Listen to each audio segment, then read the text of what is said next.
I'm your red button man, and pleasuring you is my creed. Yeah, 'cause when you touch me, I can get what you need. I'm your little red button babe. You know, we're gonna get on fine. I can get what you need. Come on, push my button babe. Come on, we're gonna have a good time. I can get what you need. I'm your little red button babe. Come on. Okay, now we're going to kick off into red button mode, which means all pretense of sensibleness dropped. Steve, have you got something to say to us to kick it off, to get us in the mood? Just to say a sweary word? Yeah, No, I'm off sweary words this week. You're behaving this week, are you? I'm trying to. I'm sure Mark will give us enough for everyone. Oh yes, of course. Hopefully, I'll keep them all in little groups that are easy to trim out of the. I'll try not to randomly scream a body part today. Yeah. If it is, make it ankle or something. Ankle. Well, that's what I said last time. I was just drunk. Sounded different. Wankle. Anyway, so yes, today's red button content is a preview of this Wednesday's K-League Classic games. This is the first midweek, isn't it? First midweek for the league. it's the first midweek. Yeah. Yeah, exciting Absolutely. times for all of us. We're all going to be attending a match somewhere. Probably not. I will be, definitely. I haven't made up my mind which one quite yet, but Surely the place to be is going to be Sangam to see Daejeon chasing their first win. They've got that monkey off their back by getting their first point at the weekend. Can they go to the next level and get that first win? I guess. I mean, I don't know. I think maybe Seoul will be kind of like pretty kind of buoyed by Park eventually getting his name on the score sheet. I mean, Daejeon came back against Ulsan, as we talked about in the other podcast, in the main podcast. I mean, it was a pretty surprising result, but can they really come to Seoul and get anything? Even though Seoul are pretty piss poor right now, I don't really think they'll come to Seoul and do anything. I think that'll be another 2 or 3-0 victory. If Daejeon win, do they go above Seoul? Yes. Is that the incentive for them? So because they're 2 points behind them, I think. Yeah. And assuming Incheon will beat Songnam, that means Seoul will be bottom of the table. That's a big assumption, given that you're sitting next to Mark. That's probably enough. That's probably enough motivation for Songnam to lose to Incheon, to be perfectly honest. So they see Seoul at the bottom of the table. Songnam Incheon, that's my one of 2 games. As I said, I'm not sure which one I'm going to go to. It depends. Seoul was easier to get to, but Songnam Incheon's a bigger game, I think, than Seoul Daejeon. So I haven't made up my mind yet. But let's do one game at a time, and then we can. If I knew those wankers from Incheon were going to be there, I could have my arm twisted to go down to Songnam and watch that game. Anchors. The bottom, the thing on the ship is an anchor. So first game up, the early kick-off on Wednesday is Busan versus Jeonbuk. The early kick-off is half an hour earlier. It's the early kick-off, though. Factually, it's the early kick-off. Yeah, may only be 30 minutes, but it's still the early one. Busan lost at Songnam, as we talked about at the weekend. They're home to high-flying Jeonbuk, who now sit kind of clear at the top of the table. Seems like every time I predict Jeonbuk are going to win, they don't. So predict to win. I predict they'll win again. Are they going to put their usual 10 or 11 goals past the inferior side? That was only the ACL I predicted that, but they should have done. But anyway, Busan, Jeonbuk, you've got to imagine that Jeonbuk will win that one. You'd think so, wouldn't you? I mean, they won away from home on Sunday at Gwangju. Gwangju, theoretically a tougher match based on form this season. You think so? Although they only just got the win 3-2, so. Yeah, I mean, Busan Busan basically are like a kind of bottom group team anyway. I don't think they're always one of those kind of middle of the pack teams, aren't they? You don't really know what to expect with Busan. They're one of those teams, they could easily get a draw there. They could easily get one. They could do. But if you're predicting it, you've got to go with Jeonbuk. You've got to go, yeah. Next up we have Pohang Jeonnam. Pohang are all over the place this season. They find themselves in like 8th after a horrendous start. I mean, they beat Seoul, but then again it was Seoul at home.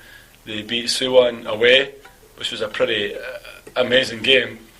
And since then they've lost like the other three, and have been pretty poor. No. Again, though, you'd fancy them against Chunham at home, so... I think you're underestimating Chunham, because in last week's preview you also said Suwon going to go there and win easily, and I said it won't be as easy as you think it was, and it ended up being a draw, right? Because Chunham have got pretty solid defence. Yeah, I mean, Chunham are one of these teams that they can pull out a draw again. I think, is it 4 draws out of the last 5 games or something for Chunham? So, yeah, they can put a bit... Well... They've actually had less goals scored against them than any other team as well.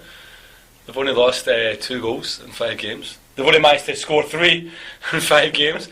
So my money's on a nothing each for Pohang and Jeonnam, to be honest. I think Pohang at home will just do it. Maybe 1-0 or 2-1 or something like that. It's just that I think Jeonnam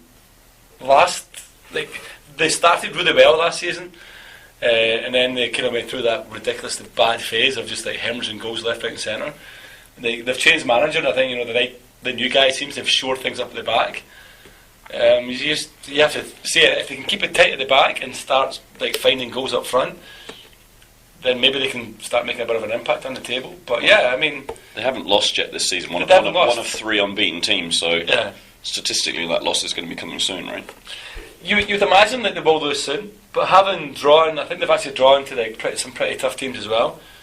They've had some pretty big games. Like they drew at Jeju. They drew at home with Jeonbuk, I think, as well, like last weekend. So they played some big teams. Obviously drawing against Suwon. So they played I think they played 3 of the top 4 teams, and are still undefeated. So you have to say that maybe they can keep it going for a little bit longer. But I do agree with Stevie. I mean, Pohang and the Steelyard, you would, as a prediction, you'd have to say they would win it. But I think Jeonnam have been pretty good so far this season. I guess it depends if Steve-O's going to find his scoring boots or not. Well, yeah, or just anyone's boots, to be perfectly honest. You could probably start by putting a pair on for the next game, to be honest. The third game, we have Ulsan Suwon. I guess that's the big one, isn't it? That's the big one. It's the day. Yeah, it's second versus third. Second versus third, yeah. It's one of those games that you kind of pray the referee wins, I think. I mean, to be honest, not the 2 favourite teams in the K-League, but anyway. Yeah, well, again, it looked like Ulsan were on fire. It looked like they were going to hit a bit of form, and then after the weekend, you kind of think, maybe not. So it'd be I got a feeling that one might end in a kind of high-scoring draw, maybe 2 each or something like that. Maybe they'll take their frustrations out on Suwon, sort of. I mean, they might. I would imagine Suwon will score. I think, apart from the Pohang game, I don't think Suwon have actually failed to score in the other 4 games. They've knocked in quite a few goals. So I mean, and including their ACL games, they've scored in 3 of their 4 ACL games. Yeah. So I think Suwon will definitely score. Ulsan, maybe if Jeprov kind of gets back on form again, then maybe if the Ulsan have been high scorers as well, haven't they? So I mean, I think that this weekend I didn't see the game, but I did read on Twitter that it seemed to be passed about the Wookiee. That was all the kind of tactic was this weekend. So maybe if they can have a better game. Which is not a bad tactic if it works. If it works, he's on form. Yeah. Which he did the week before, right? Yeah. What the week before, yeah. So, I mean, on paper, I agree with Stevie. High scoring draw. Obviously, being an anyone but Suwon fan, I hope Ulsan win about 5-0. The ideal situation would be 3 red cards for 3 key Suwon players, so they're out of the super match. That's the polite ideal situation. I'm sure there's another one we can think of as well. But anyway, it's not 21 plus content, so let's move on. Next one up, Songnam versus Incheon. I think that's probably got the potential to get football stopped, that game. I don't know. I mean, Songnam have a really good record against Incheon. I don't think they've lost them in 2 years. But Songnam have just been. That's what you said the other week when they're going to play Suwon. Yeah, they had lost. They lost. I mean, I can only state the facts, Paul. I can't account Apparently for. you can't even state the facts. I can't. Yeah. Can't get that sentence out, can I? You have to get a new fact for the rematch in whenever that is Yes. after the season. I mean, Songnam at home, as we keep saying, are tough to beat. Incheon, obviously came back against Seoul, as we discussed at the weekend. It's not the most glamorous of ties, but Sonam do have a good record against them, and I would think they'll continue that good record, and I think Sonam will win that 1-1 Yeah, if it's a win either way, it's going to be 1-0. There's not going to be many goals in it. No, there's not a lot of goals in it. And I'm sure there'll be a penalty in it, to be perfectly honest. She's have had like 5 this season or something. So yeah. I suppose the only real question from that game is whether you end up in the cells for the night afterwards. Well, that's why I'm not sure I might go to that game or go to Seoul's game, to be honest. Yeah. But we'll see. We'll see. If I do go, I guess I'll come out the stadium and turn right when I come out and not go left, just to make sure I can get to work the next day. So yeah, I reckon Sonam will win it 1-0. It'll be a scrappy game. It'll be a poor game, but yeah, I think they'll win it 1-0. Second last game, we have Seoul versus Daejeon. Paul, you'll obviously be there, like leading your crew in songs of glorious celebration, glorious mediocrity. Yes, a lot of our guys are sort of going to midweek games now because the football's so poor. So it might just be me and a can of beer. Oh, in that case, I might come to Seoul then. Double the crowd. That's the most tempting I've heard. That's the most tempting offer. Now, what do you think, Paul? So Daejeon, I mean, I think Seoul have got a really good record against Daejeon for the most part. So you'd have to fancy Seoul to win at home, but I mean, the manager's not got a effing clue what he's doing. He keeps tinkering with the squad. So I mean, I guess you'd have to, assuming Park Ji-young is going to play from the start again, you'd have to fancy him to get his first goal from open play against the leaky Daejeon defence, but beyond that, who knows? Because Seoul aren't known for scoring more than 1 per game. Yeah. So. And that's a been inch on. When they scored 1. But last season they scored 10 at home. Yeah. That was an aberration. Yeah. I mean, at some point, surely Seoul have got to score some goals. And you think, if it's going to happen against anyone, it's probably going to happen against Daejeon. But then I thought Ulsan were going to spank Daejeon at the weekend, and that never happened. They should have done. I mean, they scored, they opened to score and then just didn't, yeah? Like, I mean, you would imagine that, I mean, there's that kind of football term of, like, someone's going to get a beating type of thing, like, because the teams play so well. I don't think Seoul have been playing particularly well, but with Park Ji-young and their team, having him scored his first goal at the weekend, maybe Daejeon could just get an absolute. I mean, at some point, even Molina's not going to have to score, so maybe that'll be the game where Molina finds the net. Seoul may score first. Seoul have played well so far, about 100 minutes out of all the football they played. You'd have to say the second half against Jeju, the second half against Sydney, and the first 5 to 10 minutes against Incheon. They played pretty well. The rest of it's been absolute tosh. They were poor first half against Jeju. They were great second half. I didn't see Sunday's game. I was otherwise occupied, but is that a euphemism? No, I was at the racecourse losing money, so hence why. Are your predictions of the racing as good as your predictions of the football then? Pretty much, yeah, pretty much. Well, actually, my fault was following at Korea Racing's predictions for the racing. That was my problem. I thought your fault was betting on a 0-0 in the first race. I did bet a Park Ji-young penalty, but it's just the wrong place, huh? But anyway, and the final game on Wednesday, the final classic game, before we have a look, the challenge, is Jeju versus Gwangju. Stevie? God knows. Okay, God, what do you think? Because you're an avid listener to the podcast, I know. That's two of those teams that you just can't predict. Yeah. 1 week they're great, next week they're awful. That could be 5 each or nothing each, yeah. I mean, Gwangju had a bright start, they've now lost 2 on the bounce. Is it going to be a third loss, or are they going to shore up somehow? I mean, it's Jeju though. But Jeju are sitting, 4th in the league now? But it's the football equivalent of watching paint dry. Well, yeah, they've done quite well, but a lot of that is the result against Daejeon, really, isn't it? Was it the 7 goals or something they've scored? But they scored 5, didn't they, against Daejeon? So. Well, they scored 5 against Daejeon, and the goal difference is +5. Yeah. Which kind of means that if they hadn't played Daejeon, there'd be 3 points less and 5 goals less. Yeah, but I don't know. I mean, Jeju for me is one of those teams that I just don't like watching. It's not just the orange strips, honestly. I just don't like watching them. I find them an incredibly boring team to watch. Yeah, it's just unpredictable, that game. I think. So I'm going to predict it and say 2-1 Gwangju. That's what I would go with you as well. I would say that I think maybe Guangzhou might bounce back. They've seen themselves kind of plummet down the table from, I think, like joint top, well, like second or third. They're now like sixth. They're on the cusp of like falling into the relegation group if they don't stop that rot.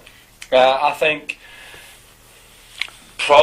they'll score because they've been kind of free scoring, as we said earlier. So yeah, I think they might score. Depends if Jeju can maybe get a couple of goals, but yeah, I go with Stevie. 2-1 Guangzhou. I'm going to say it's going to be a score draw, 1-1. 1-0? Yeah, just to be awkward. I'm saying with authority. Okay, I'll bet that sounded right. Okay, so if you're listening in Macau or Singapore, I would just go with Jeju home win. The one thing we didn't predict. The one thing we haven't predicted, though, probably the one thing that will happen, yeah. Just don't put your kids' university fund on it again. Yeah. Okay, so next up we have the challenge. Stevie, you can start. Let's start with the first one, which is Gangwon versus Goyang. Too early kickoffs here. Yeah, too early kickoffs. Too early kickoffs. You have to get up bright and early to catch the Gangwon game at 7 o'clock. Yeah. Well, Gangwon look as if they're back in form. A good win at the weekend in the Cup, a good win in the league the week before that. At home against Goyang. Goyang don't concede many goals. Apparently their keeper's been the star man, I think, in 2 of the 3 games that they played. So I think it will be 1-0 Gangwon, that one. I think Gangwon will just sneak it. But there'll not be a lot in it. Yeah, Goyang are a bit goal shy, aren't they? They've got a solid defence, but they're not got the best attack, so... Yeah, I mean, I feel think if they've Gangwon can get won a 2 goal, of their then- first 3 games, but one of them was against Cheongju, so that's kind of a given. And that was 1-0. And then they beat Anyang, so that was a good result when they beat Anyang. So yeah, it should be a pretty good game. But I think Gangwon now seem to have found their feet, so I fancy Gangwon in that one.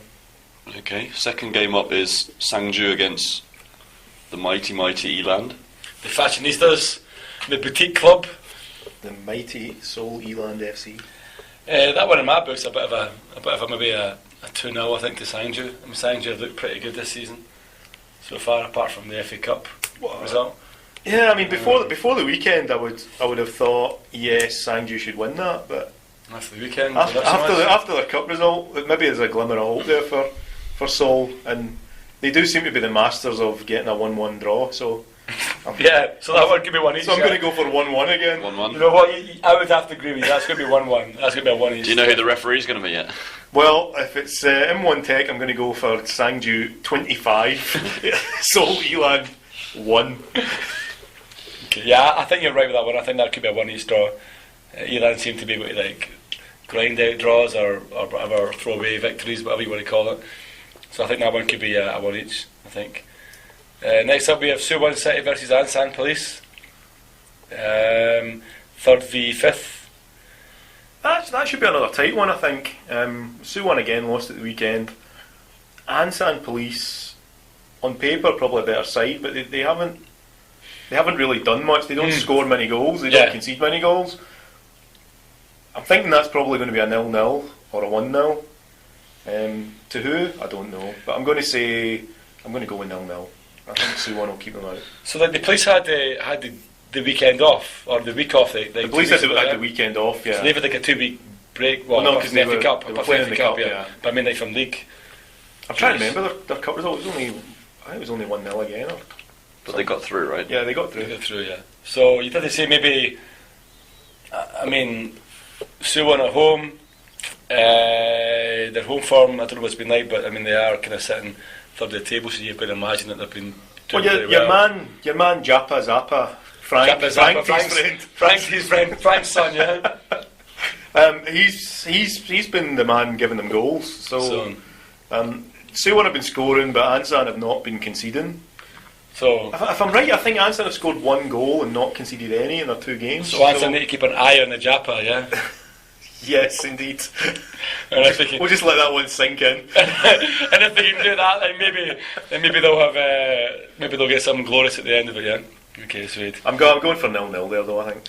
I'm going to go for 1-0 Ansan, just purely because it's the police, and I'm sure this they'll grind it out. I'm not even going to bother making a prediction because I've got no idea. Okay. Thank you, Paul. Not even just going to throw in an anti-C one. It's just like, no. Just like, no idea, I'm in a bad mood. I'm not going to say anything, yeah. Okay. It's been a long night, I just want to go home. Okay. We pretended to care about FC Seoul. Pretending the right word as well. I'm having struggle pretending to care about FC Seoul at the moment. Next up we have Bucheon 1995 against Jeonju. Yeah, that one for me is like probably if there was no classic games, if I didn't have to work, and if the subway was quicker, I would probably go to that game. But anyway, I think that's probably another long, disappointing night for the Hermes boys. It's got to be a home win, hasn't it? It's got to be. You think, really? It's got to be. I mean, Jeonju are poor, but it's Bucheon. If anyone can lose, Jeonju haven't scored a goal all season. That's true. That's true. But then Bucheon have let in 8. I think Almir's going to hit a double hat trick in that match. It's going to be 8-0 to Bucheon. Okay. Almir's going to turn up with one green boot, one orange boot, and he's going to score a hat trick with both of them. There you go. Stevie, you do realise that there's a whole generation of Singaporeans who can't go to university anymore because of your predictions, yeah? Right. Personally, last game. nothing each. Nothing each? Yeah, nothing that's each. probably a safe bet. It's just, but don't bet it. Don't bet it.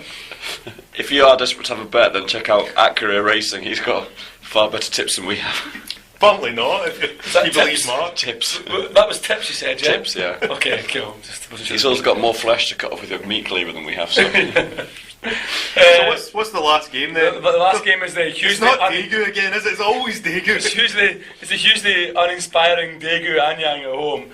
Well, the interesting thing, I guess, Daegu back at home, I wonder if how many of those 20-odd thousand that were at their first game are going to come back out. My money's on 2,300 of them. 230? That's what, yeah. It was in the news the other day that Daegu Council are going to build a new stadium for Daegu FC, right? Yeah. And you'd have to think, if they're going to look at the stats from this season, they're going to build this massive stadium. yeah, and another World Cup size stadium. Yeah. I'm assuming that they'll probably look at the stats at the end of the season when they'll realise that there was one game where 20,000 people came, and then they didn't get 20,000 in total. So they'll build a grass pitch with a little shed and a kennel next to it for the one man and his dog.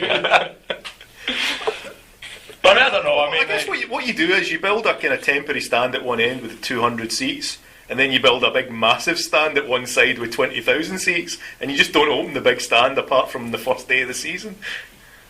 When you invite along Hyuna or Ga-in or whoever to open it up for you. You just build it at the bottom of a grass hill so that people can spread out their picnic blankets and. Which ground was I went to? Are there any hills in Daegu? There's nothing that interesting in Daegu, is there? A hill? Daegu's Daegu's the capital of surrounded by hills. It's a basin. Surrounded by hills. It's a basin, which means it's basin. really hot in the summer. Boiling hot. It's like the frying pan of Korea. It's also famous for apples and pretty women. Pretty women. Yeah. Basically, like that game for me is 1-0 Anyang every day of the week. So go and put your college fund. Hang on, if we check, is the referee in Montec? 2-1 Anyang. I think Jonathan will score again. Okay. Your wee mate Jonathan. Paul. 1-1. So you has to give a shit this time and give a prediction? No, that's my standard. Now I'm going to do the Rothesay Saint thing and say 1-0 to the home team. 1-0 home team? Sounds good. That's a good prediction, even when you don't know who the home team is. Yeah, whenever I don't know anything, 1-0 to the home team. I'm just going to record this now. 1-0 to the home team and just insert that in every time in post editing. There you go. Okay, so we've kind of waded through the midweek. So that's it. That's what you've got to look forward to on Wednesday night. It's Wednesday night, isn't it? All the games are Wednesday. All the games are Wednesday night. Yeah. Hopefully, the quality of the football will be better than the quality of our preview. Yeah. Hopefully, but then again, Carlsberg doesn't sponsor the K League. Which might apparently Ballbeer does. Apparently Ballbeer does, yeah. Which might be why the football is just slightly above the podcast in terms of drunken quality. Okay, guys, thank you very much. I think before we go as well, another one for Twitter. If you've got an advertising slogan for Ballbeer, let's hear it. Yeah. What's the Twitter account again, Steve? It's at @KLeague_podcast. What should be the slogan for Ballbeer? What should be the Ballbeer slogan? Presumably something like more than a mouthful. Yes. Cleanest and most readable outable will be read out on air. if anyone asked the butlers to put anything on. Given and the dirtiest and less readable out of all will be put on the red button content next week. Given the response rate to our previous two hashtags, it was nice knowing you, thank you. Expect silence, radio silence. But anyway, if you've made it this far, thanks for listening. Good night. It's good night from me, and it's good night from him. Midweek on the playing fields, surf watch you on the knees you in the